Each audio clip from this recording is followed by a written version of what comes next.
그레이브닝 사랑 많이 해주시기를 부탁을 드리겠습니다. 자, 오늘 이제 우리들의 말씀 여행으로 우리 함께 나아갑니다. 오늘은 디도서 3장과 빌레몬서 두 챕터를 다룰 것이기 때문에 약간 스피디하게 우리가 말씀으로 들어가겠습니다.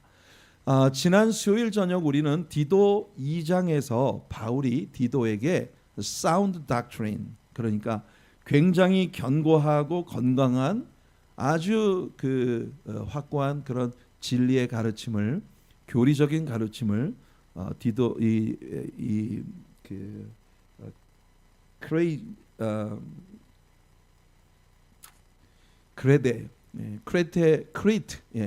그레데에 있는 크리스천 공동체의 가르치라고 이렇게 이야기를 한 것을 우리가 배웠습니다. 이 크레테라고 하는 이 섬이 헬라의 남부의 에게해의 아주 이 그리스에 가까이 붙어 있는 그런 섬입니다만은 굉장히 그 크레테라고 하는 섬 사람들은 옛날부터 좀 상당히 악명 높은 그런 불량한 사람들이 많았었던 모양입니다.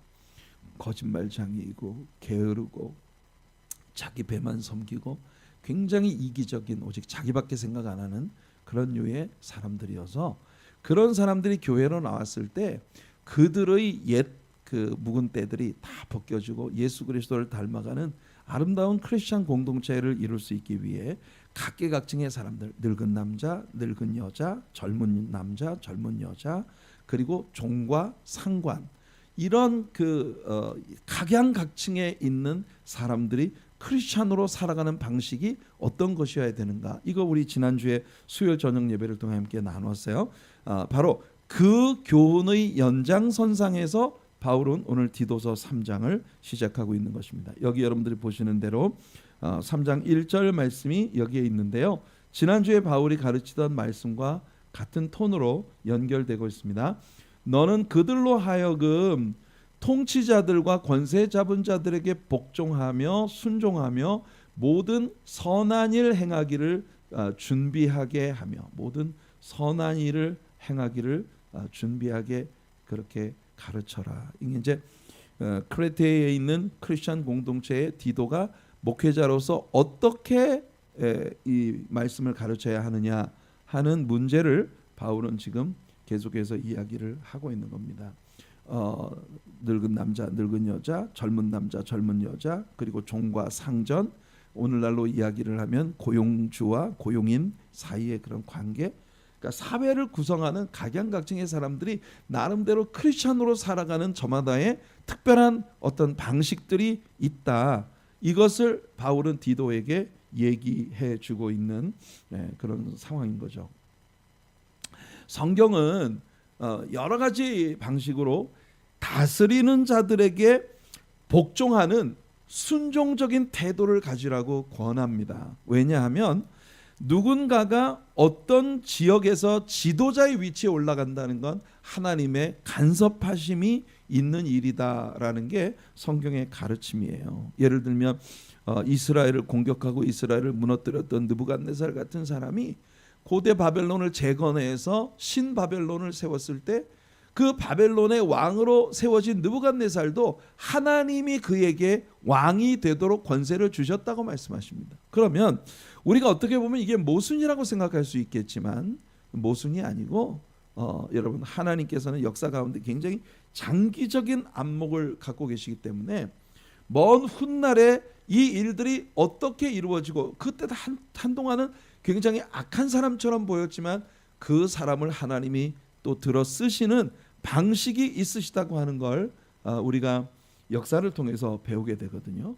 그렇기 때문에 크리스찬들에게는 항상 말합니다. 위에 있는 리더들을 향해서 순종적 성향을 가지는 것, 순종적인 성향을 가지는 것, 그게 하나님의 뜻이다. 물론 여러분, 위에 있는 권세자들, 통치자들이 다 선한 건 아니에요. 통치자들이 다 하나님께서 그를 통치자가 되도록 관여하셨다 하더라도 그들이 다 의롭다는 뜻은 아닙니다. 물론 예를 들어서 바로가 히브리 남자아이들이 태어나면 무조건 나일강 하수에 던져라 라고 명령을 내린 것을 히브리 산파들이 왕의 명령에 불복종했어요. 그렇지만 이건 잘한 겁니다. 비록 불복종을 했어도 이건 반역적 성향을 가진 게 아니라 생명을 존중하라는 하나님의 가르침에 더 순복한 일이기 때문에 그건 잘한 일인 거예요. 그러니까 왕이나 대통령이나 수상이나 무슨 통치자들이라고 해서 다 의로운 건 아니지만, 그러나 우리가 이 세상을 살아가면서 반역적 성향을, 리벨리어스한 성향을 가지는 것보다는 순종적 성향을 가지고 착한 마음으로 순응하는 것을 배우는 것이 신자가 내 삶의 모든 것을 주관하시는 분이 하나님이라고 하는 걸 인정하는 그런 믿음의 행위가 되는 겁니다. 그래서 하나님은 권세에게 복종해라. 권세는 모두 하나님께서 세우셨다. 해우심이 아니라 세우심입니다. 네. 제가 이 타이핑을 하다가 졸았나 봐요. 권세는 하나님께서 세우신 것이다. 그렇기 때문에 권세 위에 있는 리더십에 대해서는 항상 순종적 성향을 가지는 것이. 근데 요즘에 이제 현대 사회에 오면서 많은 사람들이 뭔가 오해를 하고 있다고 느끼는 게 뭐냐면, 리더십에 대해서 그냥 치받는 게 똑똑한 것이라는 생각을 하는 것 같아요. 때로는 의를 이루기 위해 그런 일이 필요할 때도 있을 수 있겠습니다만, 크리스찬들은 항상 공통적으로 크리스찬들이 가지는 매력은 굉장히 순종적이고 그리고 온화한 성품을 가지는 것이라는 겁니다. 자, 이게 바울이 디도에게 이야기하는, 디도가 가르치기를 원하는 신자의 행동 양식에 대한 디도서 2장의 가르침의 연장선상에 있는 이야기입니다. 모든 권세자가 다 의롭지는 않아요. 하지만 하나님은 반역적 성향을 가지는 것보다는 순종적 성향을 가지는 쪽을 기뻐하신다. 사울이 하나님의 명령을 노골적으로 거부했을 때 사무엘이 와서 뭐라고 말합니까? 순종이 제사보다 낫고 하나님 말씀을 듣는 것이 수양의 기름보다 낫다. 이렇게 왕에게 이야기하고 있는 것을 봅니다. 그래서 자, 2절 보세요. 아무도 비방하지 말며. 여러분, 누군가를 향해서 되게 크리티시즘, 남을 비방하고 판단하는 것은 있잖아요. 일종의 습관이에요. 우리들의 마음속에, 우리들의 몸속에 남을 비평하고 비방하고 깎아내리고 판단하는 이런 성향을, 이런 사람은 있잖아요. 굉장히 똑똑해. 자기 스스로가 생각할 때 굉장히 남들은 다 속지만 내 눈은 못 속여. 이런 생각을 갖는 거죠. 근데 여러분, 예수님은요, 당신에게 접근하는 사람들의 내면에 감추어진 죄와 허물들을 다 속아주신 분이세요. 예수님은 모르는 게 없으세요. 다 아셔요. 하지만 예수님께서는 그렇게라도 예수님께로 다가오는 그 영혼들을 나중에 주님께서 치유하시고 회복시키실 것이기 때문에, 그래서 예수님은요, 속아주시는 분이세요. 그런 관용을 우리는 배워야 돼요. 그래서 아무도 비방하지 말고, 누구든지 이렇게 크리티사이즈하는, 비평하는 그런 태도를 가지지 말고, 싸움을 자꾸 걸지 말고 관용해라. 여기 관용하라는 관용하다라는 이 헬라어 단어가 에피에이케스입니다. 에피에이케스라고 하는 이 단어가 영어 성경에서는 gentle이라고 번역이 되고 있어요.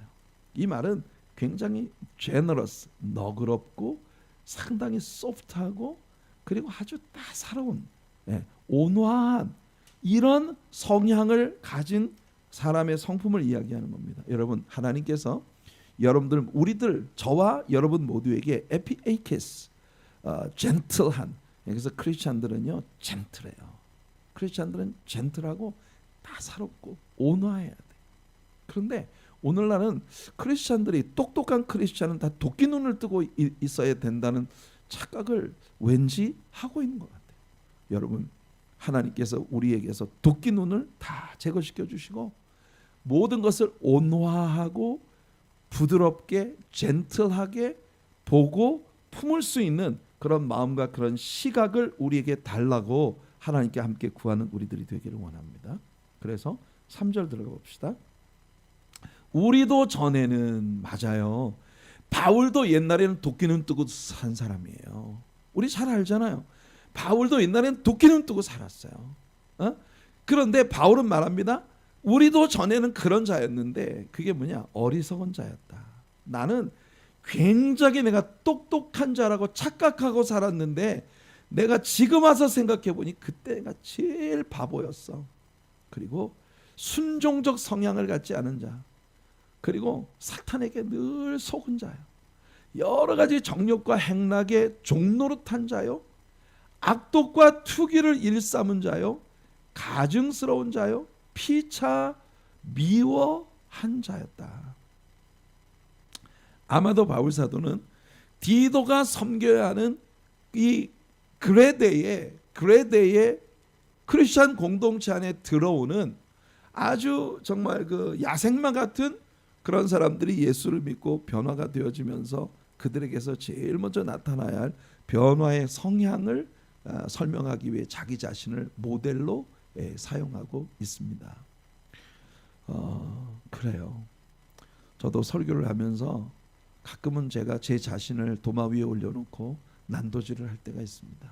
그러면 저를 아끼고 사랑하는 사람들은 불만이에요. 왜 그렇게 자기 자신을 자학하고 그러나.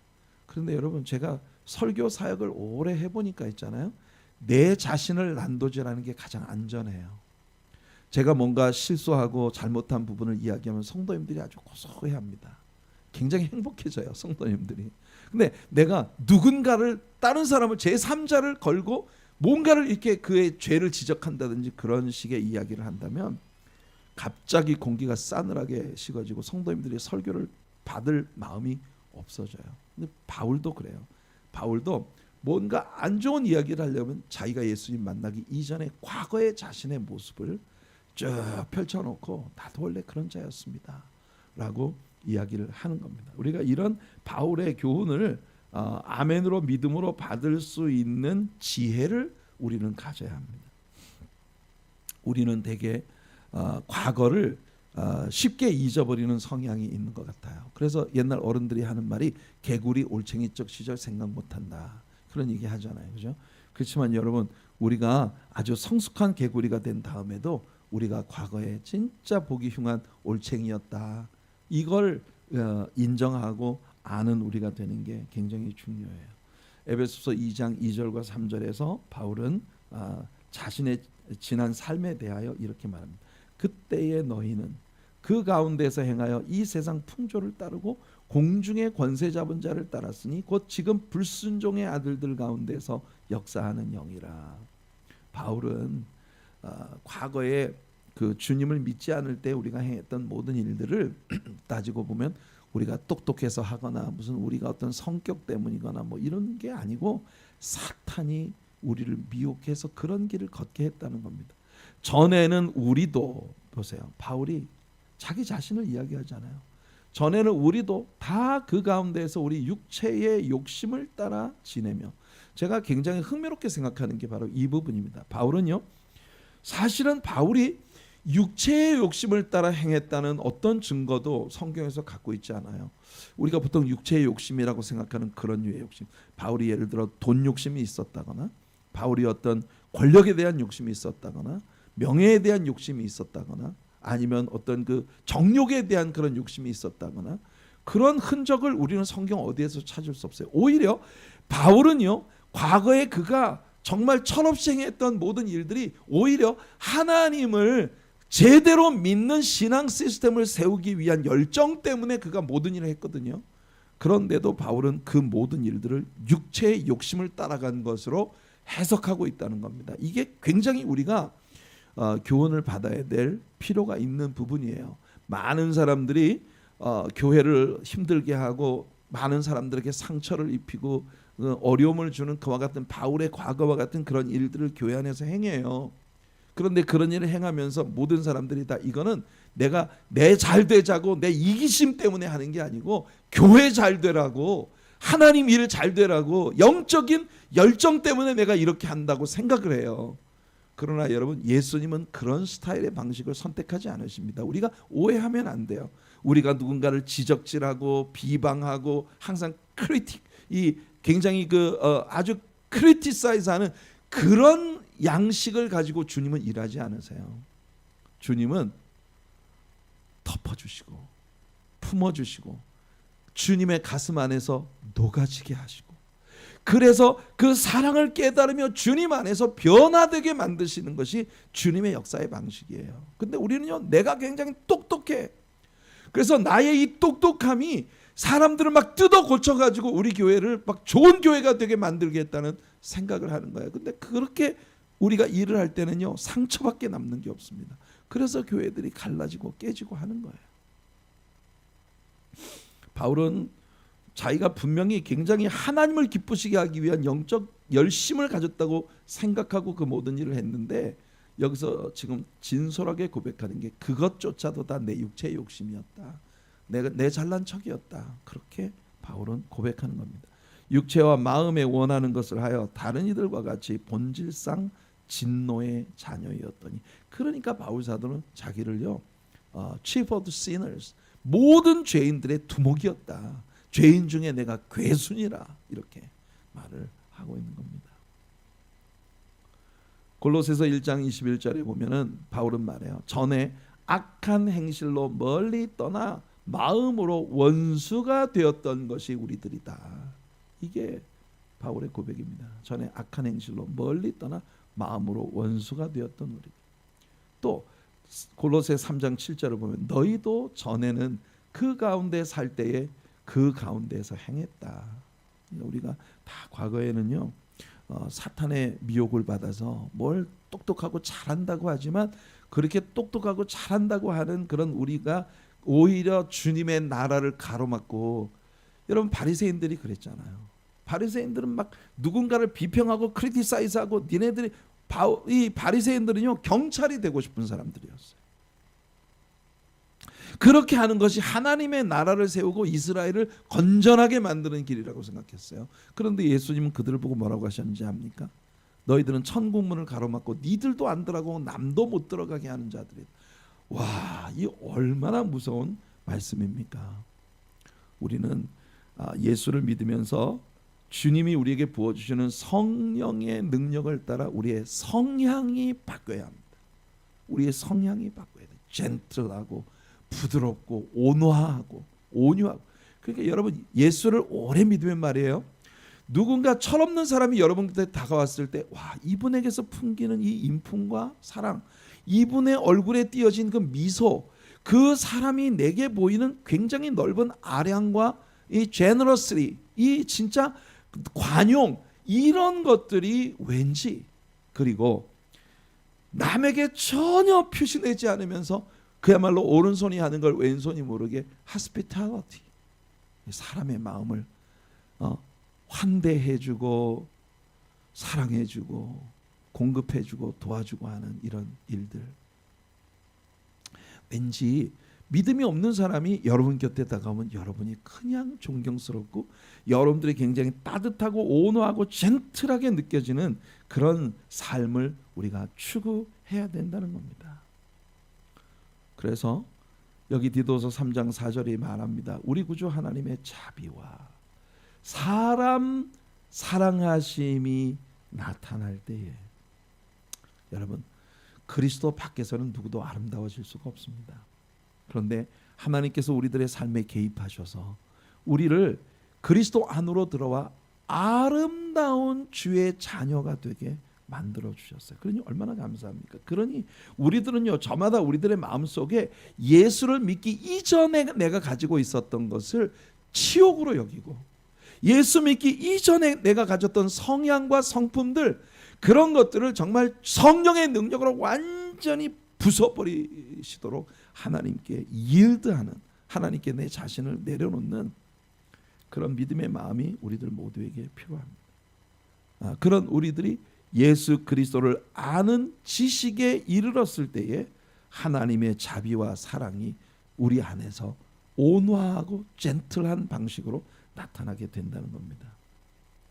우리를 구원하시되 우리가 행한 바 의로운 행위로 말미암지 아니하고. 보세요, 바울은 지금 굉장히 일관성 있는 이야기를 하는 겁니다. 크레테의 사람들이 굉장히 이기적인 사람들이어서 모든 게 자기 중심이에요. 모든 게 자기 중심이에요. 자기는 굉장히 똑똑하다고 생각하고 내가 생각하는 게 의롭다고 생각을 하는데, 내 의로움 때문에 남을 갖다 비평하고 판단하고 막.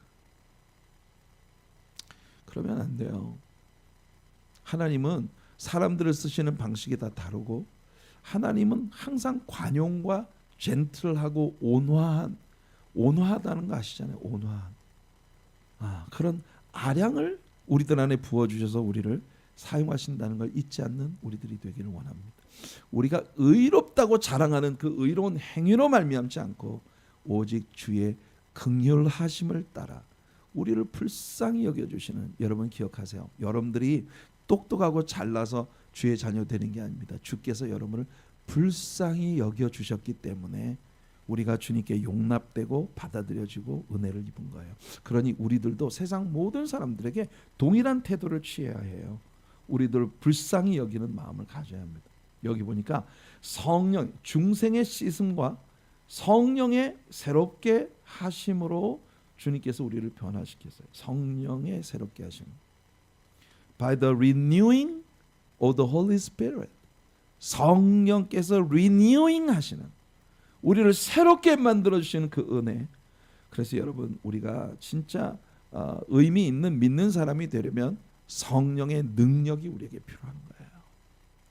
우리 자아를 내려놓고 성령의 은혜를 구하는 여러분들 되시기 바랍니다. 성령께서 새롭게 하시는 사역. 우리는 있잖아요. 이걸 알아야 돼요. 성령께서 우리를 리뉴잉 하시는 사역에 있어서 우리는 어느 누구도 완성되지 못한 위치에 아직 있는 사람들이란, 아직도 많은 분야에서 성령께서 저를 계속 새롭게 하시기 위해서 성령께서 저를 다루십니다. 예수님의 모습을 조금씩 닮아가는 중이에요. Little by little bit every day. 굉장히 우리가 정말 느려 터지지만 그러나 someday perfect I will be. 우리가 좋아하는 He's changing me라는 그런 찬양의 가사가 그거 아닙니까? 우리는 그걸 알아야 돼요. 우리는 완성된 자들이 아닙니다. 그러니까 누구를 비평하고 판단할 위치에 우리는 있지 않아요. 우리는 저마다 서로를 긍휼히 여겨주고 불쌍히 여겨주는 마음을 가져야 할 필요가 있는 것입니다. 그럴 때 사람들이 우리 곁으로 다가오게 되죠.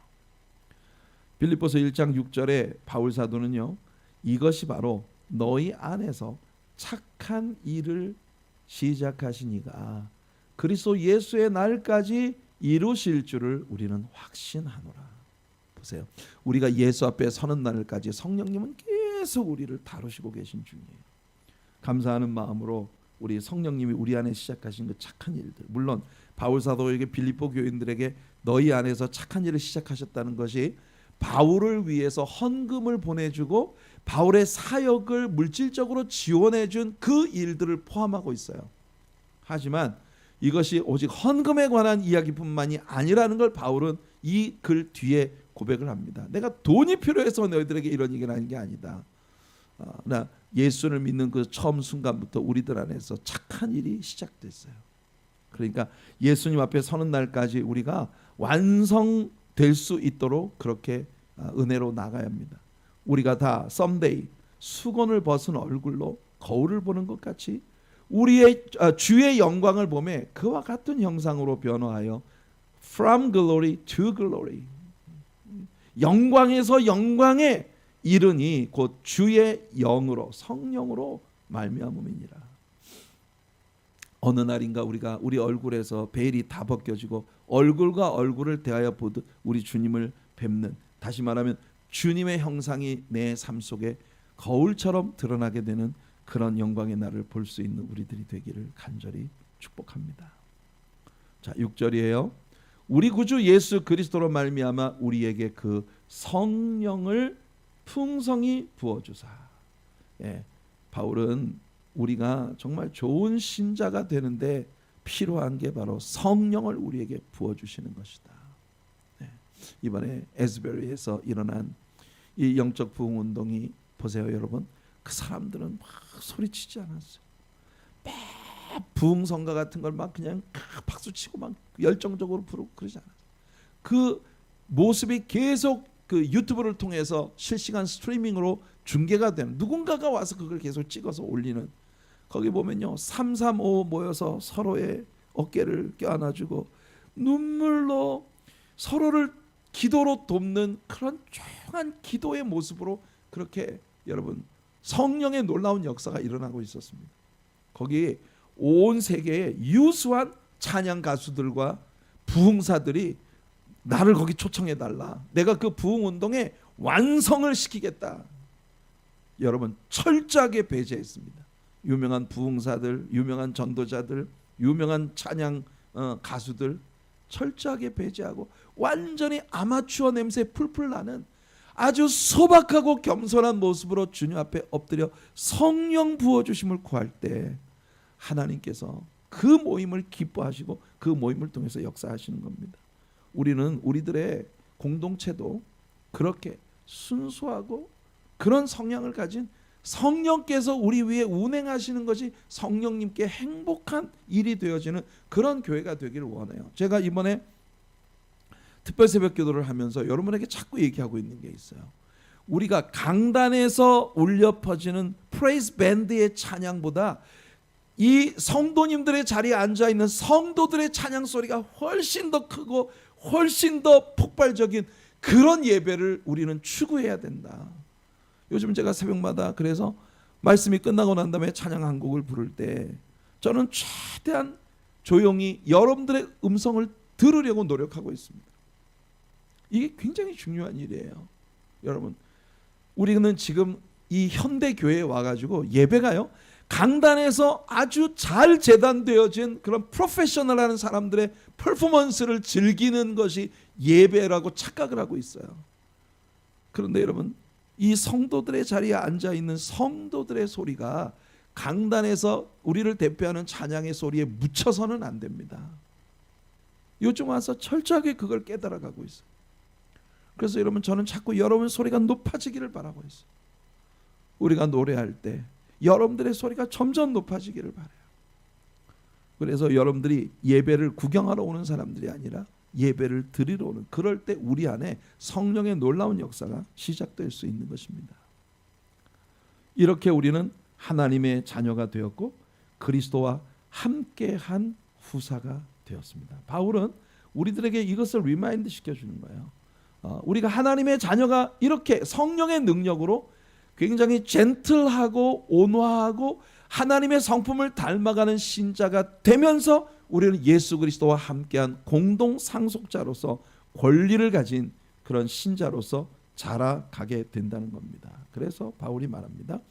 7절이에요. 우리로 그의 은혜를 힘입어 의롭다 하심을 얻어 영생의 소망을 따라 상속자가 되게 하려 하심이라. 와, 대박. 그렇죠? 이럴 때 쓰는 말이에요. 대박. 우리가 뭐라고? 우리 같은 사람이 뭐라고 하나님이 우리를 이렇게까지 사랑해 주시고 죄로부터 영원한 멸망으로부터 우리를 구원해 주신 것만 해도 너무 감사해서 일평생을 찬양과 경배로 보내도 모자랄 판인데, 여러분 우리 찬송가 있잖아요. 만입이 내게 있어서 그 입 다 가지고 우리 주님께 감사를 해도 늘 부족할 뿐이라는 이 감동이 우리 안에 있어야 됩니다. 그런데도 불구하고 하나님은 우리를 예수 그리스도와 함께한 공동 상속자가 되게 하셨다. 베드로의 말을 들어봅시다. 베드로전서 1장 3절과 4절이에요. 우리 주 예수 그리스도의 아버지 하나님을 찬송하리로다. 그의 많으신 긍휼대로, 긍휼이 뭐예요? mercy. 우리를 불쌍히 여겨주시는 것. 그 긍휼대로 예수 그리스도를 죽은 자 가운데서 부활하게 하심으로 말미암아 우리를 거듭나게 하사 living hope, 산 소망이 있게 하셨다. 썩지 않고 더럽지 않고 쇠하지 아니하는 유업을 있게 하시나니 곧 너희를 위하여 하늘에 간직하신 것이라. 여러분, 우리를 위해서 하늘에 간직되어진 보물, 그 존재를 우선 우리가 알아야 돼요. 그래야 우리가 이 세상에서 그것을 획득하기 위한 아름다운 신자가 되기 위해 겸손히 성령의 능력을 구하며 주님 앞에 엎드리게 되는 것이죠. 사실상 이 세상은 희망이 없습니다. 제가 며칠 전에 어떤 성도님 비즈니스를 방문을 했어요. 간절히 그 지체를 위해서 기도하며 굉장히 눈물이 솟구쳐 오르는 것을 느낀 것은, 내가 어디에 꿈을 둬야 될지 모르겠다는 거예요. 코로나 바이러스 사태로 세상은 정말 끝간데 없는 불황의 늪에 빠져들어 있고 모든 게 경직되어 있습니다. 코로나 이전의 모습으로 돌아가는 건 정말 불가능해 보인다. 근데 그렇다고 해서 내가 이 사업체를 지금 당장 정리할 수도 없고, 왜냐하면 정리하면요, 내가 이걸 매입할 때 투자했던 것 전혀 건질 수 없어요. 그러니 울며 겨자 먹기로 이 사업을 계속 진행을 해야 하는데, 여러분, 내가 이걸 열심히 하면 뭔가 좋은 일이 벌어진다는 기대감이 없는데도 불구하고 그 일을 계속해야 할 때, 이게 우리들의 마음을 얼마나 답답하게 만드는, 이게 여러분, 제가 지금 이 시대를 살아가는 너나 할 것 없이 이 시대를 살아가는 모든 크리스찬들이 빠져 있는 그런 위치가 아니겠습니까, 여러분? 근데요, 우리는 희망 없는 사람들이 아니에요. 우리 희망이 있어요. 우리 희망이 있어요. 예수님이 우리에게 그 희망을 주셨단 말이에요. 그러니까 세상을 바라보면 희망이 하나도 없는데, 우리는요, 하늘나라에 산 소망, 정말 이 세상에 어떤 금은 보화를 주고도 가질 수 없는, 획득할 수 없는 그런 하늘의 보화를, 보물단지를 우리는 이미 약속받은 사람들이다. 그러니까 그 영적인 데 우리들의 소망을 두고 하나님 앞에 믿음의 기도로 무너져야 합니다. 주님께 매달려야 하고 주님을 부르짖고 우리 주님을 붙잡아야 하는 거예요. 근데 희망도 없는 이 세상에서 날마다 우리 가슴은 아픈데 믿음조차도 신통치 않으면 우리가 이 세상에서 과연 어디에 희망을 둘 수가 있겠습니까? 성도님들, 많이 어려우시죠? 늘 긴장되시죠? 이렇게 내가 살아가다 보면 몇 년 후에 우리는 어떤 자리에 있을까? 여러분, 걱정하지 마세요. 주님은 우리에게 말씀하십니다. Don't be afraid. Do not dismay. 주님께서 우리들에게 요구하시는 거, 두려워 말라, 놀라지 말라. 나는 내 하나님이 됨이니라. 내가 있잖아. 내가 옆에 있을 거야. 어떤 상황이 다가와도 그 모든 것들을 통해서 너에게 합력해서 선을 이루게 만들어주는 그런 역사를, 그래서 썩지 않고 더럽지 않고 쇠하지 아니하는 유업을, inheritance, 예수 그리스도 안에서 우리가 하늘나라를 상속받게 되었다는 거예요. 우리가 이걸 잡아야 되는 겁니다. 그래서 생각했어요. 우리 성도님들이 오늘을 살아가는 것이 너무나 힘들고 어려우니까 그 힘들고 어려운 상황 속에 있는 우리 성도님들을 하늘의 유업을 붙잡게 그렇게 매달리도록 정말 계속해서 기도해주고 주님의 사랑을 보여주고 말씀을 들려주고 이렇게 해야겠구나 하는 그런 생각을 마음속에 품게 되었어요. 하늘에 간직되어진 하나님이 우리를 위해 약속하시고 예비하신 그 유업이 없으면 우리는 정말 희망이 없는 사람들이잖아요. 이 말이 미쁘도다. 원하건대 너는 이 여러 것에 대하여 굳세게 말하라. 디도에게, 디도 목회자잖아요, 그죠? 그러니까 너의 성도들에게 이 말에 대해서 부지런히 말해라. diligently, 굳세게 말해라. 아까 얘기했죠. sound doctrine. 이는 하나님을 믿는 자들로 하여금 조심하여 선한 일을 힘쓰게 하려 함이라. 이것은 아름다우며 사람들에게 유익하니라. 이 세상에서 희망을 찾을 수 없는 오늘 같은 세상에서 우리 주님의 나라에 희망을 두고 주님의 나라에 내 모든 것을 걸지 않으면 우리가 미쳐버릴 겁니다. 점점 더 그런 세상이 다가오고 있어요. 그래서 우리는 정신을 차리고 깨어 있어야 하는 겁니다. 바울은 이 가르침이 확고하고 믿을 만한 것이라는 걸 다시 한번 선포합니다. 그러나 어리석은 변론과 족보 이야기와 분쟁과 율법에 대한 다툼은 피하라. 바울이 우리에게 굉장히 재미있는 말을 해주고 있습니다. 어리석은 변론, 족보 이야기, 분쟁과 율법에 대한 다툼, controversy, 논쟁, 말싸움하지 말아라. 이건 무익하다. 여러분, controversy를 통해서, 논쟁을 통해서 우리가 얻을 수 있는 건 아무것도 없습니다. 이단에 속한 사람을 한두 번 훈계한 후에 멀리하라. 이게 성경이 우리들에게 가르쳐주는 지혜예요. 왜냐하면 이미 이단적인 사고에 빠져버린 사람은 논쟁을 통해서 다시 돌아오지 않습니다. 근데 그 사람들은 끊임없이 논쟁을 제기합니다. 그래서 바울이 디도에게 지혜를 주는 겁니다. 세상에는 어리석은 변론을 좋아하는 사람들이 많아요. 그들은 늘 논쟁을 가져옵니다. 하지만 있잖아요. 잘 보세요. 논쟁을 가져오는 사람이 실제로 답을 얻고자 하는 마음으로 오는 거 아니에요. 논쟁 자체를 즐기는 겁니다. 이 세상에는요, 남하고 싸우는 걸 즐기는 사람들이 있어요. 그 싸움을 통해 건강한 걸 얻으려고 하는 목표가 있는 게 아니에요. 그냥 싸우는 걸 좋아해요. 11절과 12절을 보죠. 이러한 사람은 내가 아는 바와 같이 부패하여 스스로 정죄한 자로서 죄를 짓느니라. 내가 아데마나 두기고를 내게 보내리니 그때 내가 급히 니고볼리로 내게 오라. 내가 거기서 겨울을 지내기로 작정하였노라. 자 보세요. 바울은요 두기고를 크레테 섬에 사역하고 있는 아데마나 두기고를 디도에게로 보냅니다. 두기고가 네가 지금 하고 있는 사역을 대신 해주는 동안에 네가 나에게로 와라. 니고볼리에서 내가 너를 만나겠다. 거기서 내가 겨울을 지내기로 작정했다. 이렇게 말하고 있습니다. 율법 교사 세나, 이 세나 우리말 성경에 세나인데 영어 성경에 보면 제나스입니다. 제나스. 이 제나스라고 하는 이름을 가진 이 율법 교사는 오직 여기에만 나오기 때문에 이 제나스라는 사람이 누구인지는 우리가 정확히 알 수가 없어요. 및 아볼로는 우리가 잘 알죠. 아볼로. 급히 먼저 보내어 그들로 부족함이 없게 하고.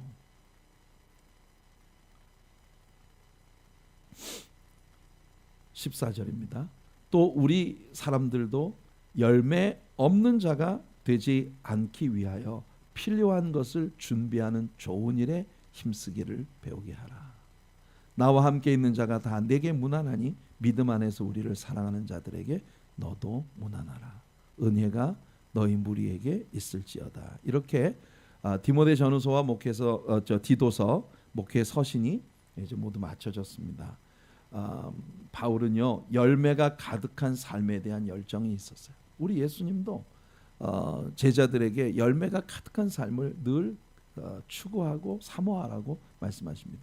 너희가 열매를 많이 맺으면 내 아버지께서 영광을 받으실 것이요 너희는 내 제자가 되리라. 사랑하는 우리 성도 여러분, 우리가 섬기는 우리들의 교회가 좋은 열매를 많이 맺어서 아버지께서 우리를 통해 영광 받으시고 우리가 예수님의 제자라는 걸 만민이 보고 알 수 있는 그런 스테러스의 영적 스테러스의 완전한 변화가 우리에게 일어나기를 바랍니다. 자, 빌레몬서로 들어갈게요. 빌레몬서 1절과 2절입니다. 그리스도 예수를 위하여 갇힌 자 된 바울과 및 형제 디모데는 우리의 사랑을 받는 자요 동역자인 빌레몬과. 자, 바울은 빌레몬이라는 인물에 대해서 우리의 사랑을 받는 자요 우리들의 동역자다 이렇게 이야기를 하고 있습니다. 바울은 정말 이 굉장히 많은 개개인의 사람들과 아주 예사롭지 않은 친분을 유지하고 있는 그런 인물이었어요. 성경에 보면 자기 아들이라고 말하는 사람도 많고 나의 사랑받는 동역자다. My beloved fellow worker. 자기 사랑하는 나의 동역자다라고 그렇게 부르는 사람들도 굉장히 많고 도시마다 바울을 너무너무 사모하고 사랑하는 그런 인물들이 다 있었다는 걸 그의 문안 인사를 통해서 바울은 언급하고 있습니다. 참 제가 바울이라는 인물에게서 제일 부러운 게 이 부분이에요. 저는 사람들과의 어떤 이 사귐을 가지는데 치명적인 약점이 있어요. 제가 좀 되게 샤이하고 그리고 늘 사람을 이렇게 대하는 데 있어서 약간의 두려운 마음이 마음속에 있어요. 왜 그런지 모르겠어요. 근데 바울은요 가는 데마다 친구들이 있고 가는 데마다 식구들이 있고 가는 데마다 믿음의 자녀들이 있고 우리들이 이렇게 되기를 바랍니다. 사실 생각해 보면 저에게도 아직도 독일에서 저를 너무나 그리워하고 보고 싶어하고 사랑하는 지체들이 있고, 한국에서 많은 성도들이 저와 함께 신앙생활했던 추억을 되새기며 그 은혜의 힘을 얻고 살아가는 지체들이 있고, 토론토에도 아직도 우리들의 이 예배를 늘 시간 맞춰서 기다렸다가 예배를 함께 드리고 말씀을 배우고 그렇게 하는 지체들이 있고, 그런 건 정말 하나님의 은혜죠. 저는 사람을 사귀는 데 있어서 좀 젬병인데, 하나님께서 제게 묶어주신 많은 이들이 오랜 세월이 지난 후에도 여전히 저를 사랑하는 건 제가 사랑스럽기 때문이 아니라 제가 저를 통해서 주님이 가르쳐 주신 말씀이 좋았기 때문이에요. 그래서 참 감사하죠. 바울 사도는 정말 선천적으로 이런 성품을 타고난 게 아닌가 생각이 됩니다. 자, 바울이 이제 여기서 얘기하는 걸 우리가 잘 봅시다. 그리스도 예수를 위하여 갇힌 자 된 바울이라고 우리말에 번역이 되어 있는데, 이 말을 킹제임스 계열의 영어 성경 번역본들을 보면은요, A prisoner of Jesus Christ하고 이렇게 되어 있어요. 여러분, prisoner for Jesus Christ가 아니고 A prisoner of Jesus Christ입니다. 이게 무슨 뜻이에요? 예수 그리스도의 수감자예요. 이 말은 정말 너무나 멋진 말입니다. 나는 예수님의 사랑의 포로가 됐어. 나는 예수님께 잡힌 바 됐어. 그 뜻이에요. 이게 로마의 감옥에 갇힌 수감자가 아니라 나는 예수님의 사랑에 갇힌 바 돼. 나는 사랑의 포로가 돼. 예수 그리스도께 갇힌 자.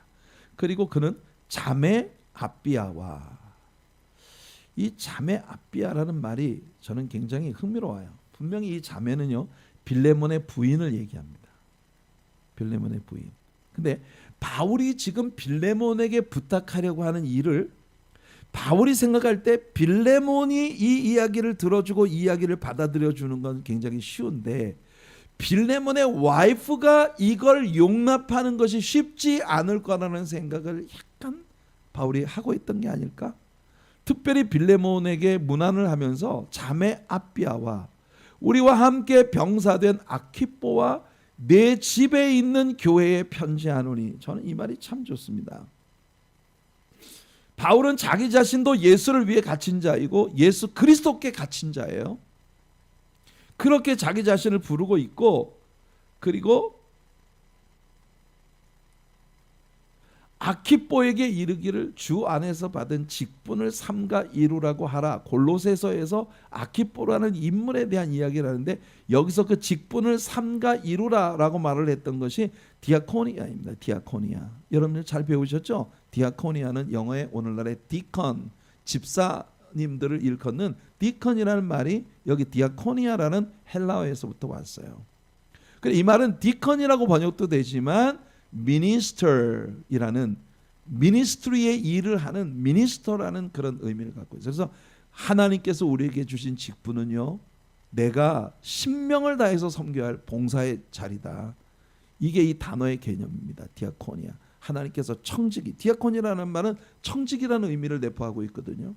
하나님께서 우리에게 위탁하시고 맡긴 거예요. 근데 위탁하고 맡겼을 때는 언젠가 someday 분명히 하나님과 나 사이에 어카운트를 열어놓고 내가 그걸 어떻게 했는지에 대해 우리 주님과 계산하는 날이 반드시 온다는 뜻이거든요. 바울이 빌레몬에게 내 집에 있는 교회에 편지하노니, 저는 이 말이 참 좋은 것이 뭐냐면, 저는 우리 교회 성도님들 중에서 많은 분들이 자신의 가정에서 가정교회가 열리는 그런 무브먼트가 우리 안에 일어났으면 좋겠다. 지금도 저는 계속해서 사모하고 있습니다. 제가 여러분들을 섬길 날이 그렇게 많이 남지 않았는데, 과연 저의 남아있는 날들 동안 이런 일들이 이루어지는 걸 보게 될까요? 여러분들의 가정이 많은 사람이 모여서 성경을 공부하는 곳이 되는 이 특별한 은혜가 여러분들에게서 일어날 수 있었으면 좋겠습니다. 더군다나 지금은 코로나 바이러스로 인해서 충격을 받은 시대라 사람들이 어떤 집에 이렇게 모이는 것이 예전만큼 그렇게 쉬운 일이 아닌 그런 세상이 되어버렸는데, 여러분이 빌레몬은 자기의 집에서 교회가 모이고 있는 그런 인물입니다. 그러니까 빌레몬은 골로새에 살고 있는데 바울이 골로새서를 보냈잖아요. 그 골로새서라고 하는 편지 속에 있는 골로새 교회가 바로 이 빌레몬의 집에서 모이는 교회. 그러니까 빌레몬이 굉장히 부자였어요.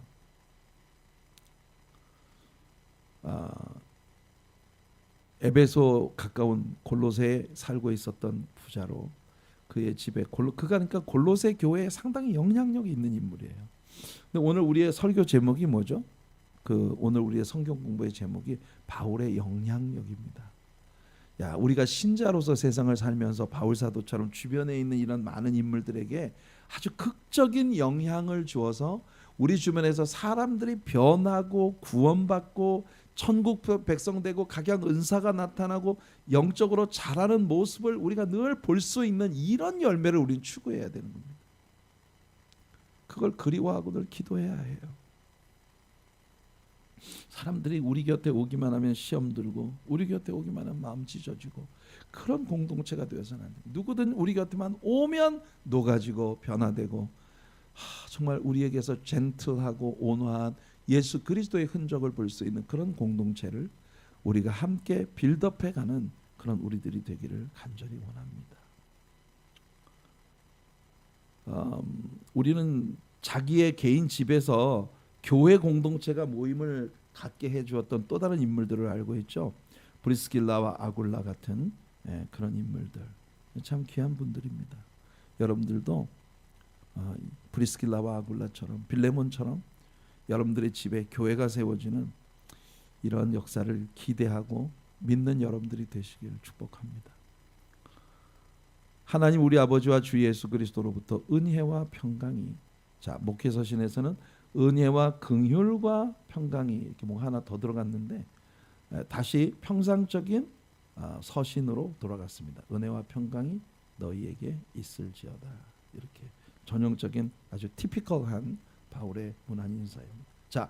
이 문안 인사에 이어서 바울은 또다시 모든 바울 서신에 나타나는 패턴처럼 여기에서도 내가 항상 너를 위해 기도하고 있다. 기도할 때마다 너로 인해서 내가 감사하고 있다. 이 이야기가 문안 인사 뒤에 따라오는 걸 봅니다. 문안 인사의 뒤에는 반드시 바울의 기도에 대한 언급이 따라오는데 이것이 바울 서신이 가지고 있는 일종의 패런이라는 겁니다. 보세요. 내가 항상 내 하나님께 감사하고 기도할 때에 너를 말함은, 이 말은 내가 기도할 때마다 너의 이름을 부르고 너를 위해 기도하고 있다. 그런 말이에요. 주 예수와 및 모든 성도에 대한 내 사랑과 믿음이 있음을 들음이니, 내가 기도할 때마다 네 이름을 부르며 하나님께 기도하고 너를 생각만 해도 그냥 감사가 넘치는 이유가 뭐냐? 주 예수와 모든 성도에 대한 내 사랑과 믿음이 있다는 걸 늘 소문을 통해 듣기 때문이다. 이로써 내 믿음의 교제가 우리 가운데 있는 선을 알게 하고 그리스도께 이르도록 역사하느니라. 참 빌레몬은요, 많은 사람들에게 멋진 덕을 끼치는 그런 인물입니다. 바울 사도가 굉장히 영향력을 가진 크리스찬이었듯이 그를 통해서 말씀을 배우고 은혜를 받은 빌레몬 역시도 상당히 주변에 있는 인물들에게 영향을 미치는 그런 인물이었다는 것이 오늘 이 말씀이 우리들에게 얘기해 주는 바입니다. 7절로 들어가죠. 형제여, 성도들의 마음이 너로 말미암아 평안함을 얻었으니 내가 너의 사랑으로 많은 기쁨과 위로를 받았노라. 바울은 지금 빌레몬에게 사실은요 엄청난 부탁을 하려고 이 편지를 쓰고 있어요. 그래서 어쩌면 빌레몬이 지금까지 보여주었던 크리스찬으로서의 선한 영향력과 많은 사람들의 마음이 빌레몬을 인해서 평안함을 얻고 은혜를 잊고 사랑으로 기쁨을 얻게 되었다라고 하는 것을 빌레몬에게 상기시켜주고 있는 겁니다. 이러므로 내가 그리스도 안에서 아주 담대하게 내게 마땅한 일로 명할 수도 있으나, 지금부터 바울이 하려고 하는 이 이야기를 사실은 내가 너한테 사정하고 부탁하지 않고 내가 너가 나에게 있어서 정말 너무나 귀중한 나의 제자이고 또 그렇기 때문에 내가 너에게 이렇게 해라라고 명령할 수도 있겠지만, 그러나 네가 하게 될 이 모든 일들이 억지처럼 되지 않게 하기 위해서 사랑으로 너에게 간구한다. 도리어 사랑으로서 간구하노라. 로마서 12장 1절에서 그러므로 사랑하는 자들아 내가 너희를 권하노니 I beseech you라고 하는 이 단어, 바울은 이런 스타일로 사람들을 권하고 있어요. 명령을 하는 게 아니라 사랑으로 권하고 있어요. 우리는 이런 스타일의 성향을 우리는 배워야 됩니다. 우리가 예를 들어 누구보다 나이가 많다고 해서 그 사람한테 막 함부로 어린 사람이 뭘 알아, 어른이 시키면 시키는 대로 하지, 이런 식은요 정말 꼰대 마인드예요. 그렇게 하지 말고 우리는 정말 사랑으로 간구하는, 사랑으로 권고하는 이런 마음을 가지는 게 필요해요. 자, 나 바울은 지금 또 예수 그리스도를 위하여 갇힌 자 되어 갇힌 중에서 낳은 아들 오네시모를 위하여 내게 간구하노라. 드디어 이 편지를 쓰는 본론을 꺼내고 있습니다. 도망친 노예, 우리가 지난 주일 아침에 그 시대에 도망친 노예라고 하는 그 위치가 얼마나 참담한 위치인지 우리는 충분히 같이 나누었어요. 그죠? 골로새서 4장 9절을 보면 오네시모에 대한 언급이 나옵니다. 신실하고 사랑을 받는 형제 오네시모를 함께 보내노니. 자, 이 골로새서라는 편지를 바울이 보내면서 거기에 딸려서 오네시모를 함께 보내고 있다는 겁니다. 두기고가 바울에게서 골로새서를 받아가지고 골로새서를 전달하러 가는데 오네시모를 두기고 옆에 붙여서 오네시모를 데리고 골로새까지 가라. 바울은 디모데를 자신의 참 아들이라 했고 디도 역시도 자신의 아들이라고 불렀고 여기에서 그는 오네시모를 자기 아들이라고 말하고 있습니다. 여기서는 사랑을 받는, 신실하고 사랑을 받는 형제 오네시모를 함께 보내노니 그는 너희에게서 온 사람이라. 골로새 출신이니까 너희들이 잘 알잖아. 그들이 여기 일을 다 너희에게 알려주리라. 이렇게 골로새서에서 오네시모를 두기고와 함께 보내면서 소개했던 겁니다. 자, 지난 주일 아침 우리가 다루었던 설교의 아주 중요한 부분 중에 하나였습니다. 오네시모라는 이름은, 오네시모스라고 하는 그 이름은 profitable, 유익한 자란 뜻이에요. profitable. 그런데 바울은 일종의 월드 플레이입니다. 그가 지금까지 너에게 무익한 자였지? 그러나 지금은 너와 나에게 공히 유익한 자가 되었다. 하나님께서 굉장히 놀라운 생명의 신비의 기적을 오네시모 안에서 행하셨다는 걸 그는 말합니다. 그가 전에는 내게 무익하였으나 이제는 나와 내게 유익함으로 내게 그를 돌려보내노니 그는 내 신복이라. 우리 성경에서 왜 신복이라는 단어를 썼는지 모르겠어요. 여러분, 신복이라고 하는 건 무슨 말이에요? 신복이라고 하는 거는 진짜 나한테 무조건 죽으라면 죽는 신용까지 하는 복종하는 그 하수인을 이야기하는 거 아니에요? 저 사람 내 신복이야. 저 사람 누구 신복이야. 그 말은 정말 목숨이라도 내어놓을 수 있을 만큼 그 자기에게 누군가가 명령하면 그것에 무조건 복종하는 그런 성향을 가진 사람을 이야기하는데, 지금 이 말을요 뉴 킹 제임스 버전에서 제가 보여드릴게요. I am sending him back. 내가 오네시모를 골로새로 돌려보내고 있어. You therefore receive him. That is my own heart. That is my own heart. 무슨 뜻이에요? 이 오네시모라는 인물은 내 심장과 같은 사람이야. 이 오네시모는 내 심장 안에 들어있는 사람이야. 그러니 네가 이 사람을 받아들일 때 마치 나를 보는 것처럼 그렇게 네가 이 사람을 억셉트해 주기를 바란다. 그런 뜻입니다. 그는 내 신복이라가 아니라 그는 내 심장과 같은 그런 존재다. 내가 너무 아껴. 그리고 내가 너무너무 소중히 여기는 자야. 감옥에서 내가 얻은 믿음의 아들이니 얼마나 아깝겠어? 그러니 너는 그를 맞아들일 때 나를 보는 것처럼 그렇게 반가움과 사랑으로 대해라. 이런 말이죠. 그를 내게 머물러 있게 하여 내 복음을 위하여 갇힌 중에서 내 대신 바울이 참 말을 잘해요. 빌레몬에게 하는 말이 빌레몬 네가 할 수만 있었으면 나한테 와서 나를 섬겼을 거잖아. 난 잘 알아. 너한테는 그렇게 나를 사랑하는 마음이 있잖아. 그런데 네가 못 오는 대신 너한테서 오네시모라는 사람이 도망을 쳐갖고 내 옆에 와가지고 지금 나를 이렇게 열심히 돕고 있어. 그러니까 잘 된 거지? 이렇게 말하고 있는 겁니다. 다만 내 승낙이 없이는 바울은요 빌레몬에게 바울이 아무리 은혜를 입혔다 하더라도 빌레몬의 허락이 없이 빌레몬을 함부로 다루는 그런 성향의 사람은 아닙니다. 내 승낙이 없이는 내가 아무것도 하기를 원하지 아니하노니 이는 너의 선한 일이 억지같이 되지 아니하고 자의로. 이 일이 네가 나 때문에 어쩔 수 없이 하는 억지 같은 일이 아니라 네가 정말 자원하는 마음으로 이 아름다운 일을 행하는 것이 되게 하기 위해 너에게 허락을 받으려고 내가 지금 이 편지를 이 오네시모의 손에 들려 너에게 보내고 있다. 이 말을 하는 겁니다. 자, 15절 보세요. 아마 그가 잠시 떠나게 된 것은 너로 하여금 그를 영원히 두게 함이리니. 바울은요 인간 지사 세옹지 말라고. 네가 오네시모가 너한테서 돈을 훔쳐갖고 도망을 쳤을 때 이 쥐길 놈은 어쩌다 내가 그런 종으로 내가 두어가지고 이렇게 생각했을지 모르지만 봐봐. 그가 나를 만났고 예수를 믿고 변화됐어. 그러니 그에게도 좋고 너에게도 얼마나 큰 은혜냐.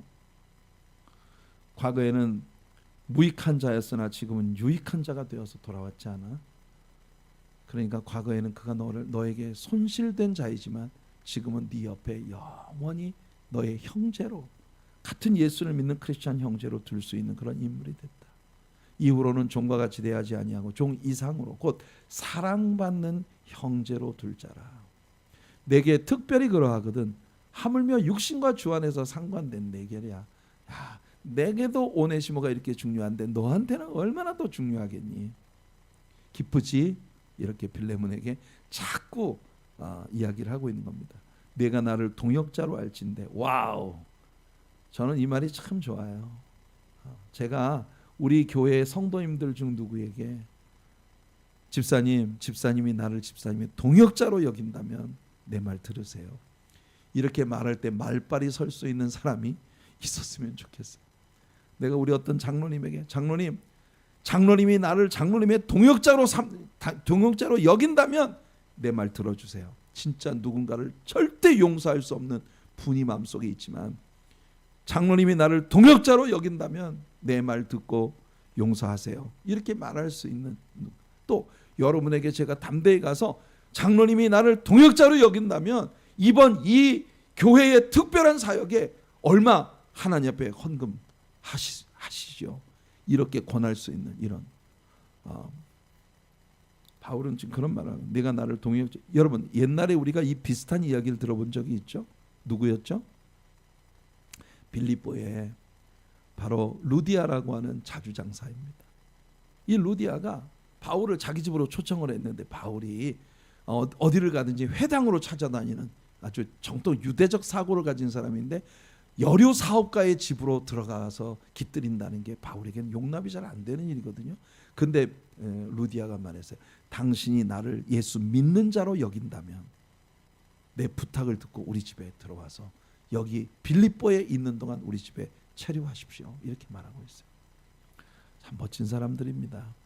내가 나를 동역자로 한다면 그를 영접하기를 내게 하듯 하고 그가 만일 너에게 불의를 하였거나 내게 빚진 것이 있다면 그것을 내 앞으로 계산하라. 이게 지난 주일 아침에 우리 설교였어요. 그죠? Put that on my account. 내 이름으로 달아놔. 내 이름으로 달아놔. 그렇게 바울이 말하고 있는 겁니다. 자, 오네시모의 이 같은 변화는 바로 그리스도 안에서의 우리의 변화를 보여주는 모형적인 그림이에요. 우리는 과거에 무익했으나 지금은 유익한 자가 되었고, 과거에는 종이었으나 지금은 형제요 친구가 되었고, 우리의 모든 진빚은 예수님께 다 어카운트가 됐다. 이 오네시모라는 인물에게 벌어진 모든 일들이 전에 죄인이었던 우리들에게 벌어진 일들을 보여주는 것입니다. 시편 32편에서 다윗의 마스길은 교훈시예요. 허물의 사함을 받고 자신의 죄가 가려진 자는 복이 있도다. 마음에 간사함이 없고 여호와께 정죄를 당하지 아니한 자는 복이 있도다. 우리가 이런 복을 하나님께 받았다는 것입니다. 자, 바울의 단호한 이야기가 이어집니다. 이 오네시모의 변화에 대해서 그래서 바울이 굉장히 단호하게 말을 합니다. 나 바울이 친필로 쓰노니. 친필로 쓴다는 건 뭐예요? 백지수표에 바울이 사인을 한다 그 말입니다. 내가 갚을게. 오네시모를 네가 용서하고 받아들이는데 얼마간의 희생이 필요하니 내가 다 갚아줄게. 백지수표를 너에게 보내. 내가 친필로 여기 쓰고 있지 않아? 내가 이외에 내 자신이 내게 빚진 것은 내가 말하지 아니하노라. 바울은 빌레몬 너도 나한테 사랑의 빚을 많이 졌잖아. 그치? 너 나한테 갚을 거 많지? 제가 우리 성도님들 중 누구에게 이렇게 말할 수 있을까요? 아무개 권사님 나한테 빚 많이 졌지? 내 말씀 듣고 은혜 받고 내 섬김을 통해서 은혜 받고 사랑의 빚 나한테 많이 졌잖아. 우리가 이런 말을 할 수 있는 관계예요, 여러분과 제가. 오 형제여, 나로 주 안에서 너로 말미암아 기쁨을 얻게 하고 내 마음이 그리스도 안에서 평안하게 하라. 나는 내가 순종할 것을 확신함으로 내게 썼노니, 나는 네가 내 말에 순종해 줄 것을 확신하고 너에게 이 편지를 썼다. 네가 내가 말한 것보다 더 행할 줄을 아노라. 그럼요, 탕자의 비유에 나오는 아버지처럼 빌레몬은 오네시모를 껴안고 입맞추고 카테필레센 끊임없는 입맞춤으로 그를 영접해 줄 거라 나는 믿는다. 이렇게 말하고, 오직 너는 나를 위하여 숙소를 마련하라. 너희 기도로 내가 너희에게 나아갈 수 있기를 바라노라. 지금 이제 이어지는 문안 인사의 내용을 보면 이때가 바울 사도가 로마에 수감되어진 초기였던 것 같습니다. 그리스도 예수 안에서 나와 함께 갇힌 자 에바브라와, 그러니까 그때 당시에는 바울이 전셋집에 있으면서 자기를 수종 들고자 하는 사람들이 자기 옆에 와서 자기를 도와줄 수 있었던 그런 상황이었거든요. 또한 나의 동역자 마가, 그리고 아리스타고, 데마, 누가가 문안한 이 사람들이 지금 바울 사이드에 있는 사람들이에요. 우리 주 예수 그리스도의 은혜가 너희 심령과 함께 있을지어다. 아멘. 30분이 되기 전에 끝나서 너무 다행입니다. 네, 오늘 우리는 디도서 3장과 빌레몬서를 함께 나누었는데 다소 긴 시간이었지만 여러분 처음에 말씀을 시작할 때 함께했던 지체들이 끝까지 어디로 도망가지 않으시고 함께해 주셔서 너무 감사합니다. 여러분들 모두 주님의 풍성한 은혜가, 저도 여러분 바울처럼 얘기할게요. 우리 주 예수 그리스도의 은혜가 여러분의 심령과 함께 있을지어다. 이런 복을 누리는 여러분들 모두가, 그리고 우리 교회가 꼭 되기를 예수님의 이름으로 축복해 드립니다. 오늘 이 말씀 속에 아름다운 요소들이 다 우리 교회를 묘사하는 것이 되는 날이 오기를 바랍니다. 꼭 올 겁니다. 맞죠? 여러분 꼭 올 거예요. 그렇죠? 그런 날을 꿈꾸는 우리들이 되기를 예수님의 이름으로 축복해 드립니다.